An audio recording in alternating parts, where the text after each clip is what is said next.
படி நஸ்பிக்கு வாழ்க்கையில் ஒரு முறையாச்சும் 365 நாள் கன்சிஸ்டண்ட்டாக ஒர்க் அவுட் பண்ணுறான்றதுல இன்றைக்கி நாள் 3. மதியானம் 2 முட்டை அப்புறம் சாப்பாடு தயிர் வச்சு சாப்பிட்டு முடிச்சுட்டு ஒரு ஈவினிங் போல் டீயை குடிச்சிட்டு வார்ம் அப் பண்ண ஆரம்பித்தேன். எதுக்கு அப்போ காலைல என்னடா பண்ணேன்னு கேட்டிங்கன்னா, காலைல வெறும் டீயை குடிச்சிட்டு பிரேக்ஃபாஸ்ட்டை ஸ்கிப் பண்ணிட்டேன் அண்டு வீடியோவும் எடுக்கலை.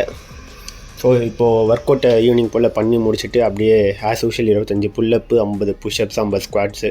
என்ன ஒரு வருத்தம்னா, நேற்றெல்லாம் 2 செட்டில் முடித்த புஷ்அப் அண்ட் ஸ்குவாட்ஸு இன்றைக்கி 3 செட்டாக மாறி போச்சு. புல்லப்ஸும் ஒரு செட் எக்ஸ்ட்ரா போச்சு. சரி பரவாயில்ல, 360 தான் ஒர்க் அவுட் பண்ணுறது தான் டார்கெட்டு. அந்த கன்சிஸ்டன்சிக்காக தான் நான் வீடியோவே போட ஆரம்பித்தேன். ஸோ உங்களோட சப்போர்ட்டும் இருக்கும் என்று நம்புகிறேன். நன்றி, வணக்கம். அப்புறம் என்ன சொல்கிறது, மக்களே இன்றைக்கான ஒர்க் அவுட்டை முடிச்சிட்டேன். அது 25 புல்லப்ஸு, 50 புஷ்அப்ஸு, 50 ஸ்குவாட்ஸு முடிச்சுட்டு நைட்டு தோசையும் சட்னியும் சாப்பிட்டு இன்றைக்கி டேவை முடிச்சுப்பேன். ஓகேவா? இப்போ தான் முடிச்சுட்டு ஸ்குவாட்டை முடிச்சுட்டு ஒரு ஸ்ட்ரைட்டாக வீடு லைட்டாக மூச்சு வருது. நாளைக்கு போகிறேன் வீடியோ. பாய்.